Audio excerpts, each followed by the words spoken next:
Dalawang high-value individual arestado sa isinagawang buy-bust operation ng Lucena Component City Police Station sa Barangay Ilayang Iyam, Lucena City, madaling araw ng May 22, 2026.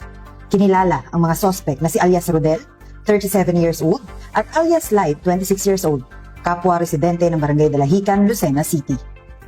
Bandang alas 5 ng madaling araw nang magsagawa ng buy-bust operation ang mga operatiba ng Lucena CCPS, nagresulta sa pagkakakumpiska ng 5 pakete ng hinihinalang shabu na may kabuuang timbang na 103 grams. Tinatayang nasa 700,400 pesos ang standard drug price ng nakumpiskang iligal na droga batay sa PDEA, habang umabot naman ng humigit kumulang 2,101,200 pesos ang street value nito.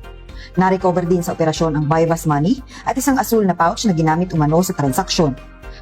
Kasalukuyang nasa kustudiya ng Lucena CCPS ang mga sospek at nahaharap sa kasong paglabag sa Section 5 at 11, Article 2 ng Republic Act 9165.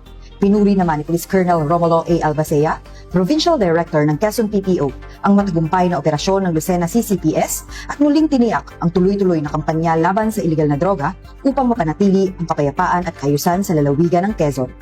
Mula dito sa lalawigan ng Quezon, ang inyong PNN correspondent, Patrolwoman Jessalyn T. Argoso. Alagad ng batas, tagataguyod ng Balitang Pulis.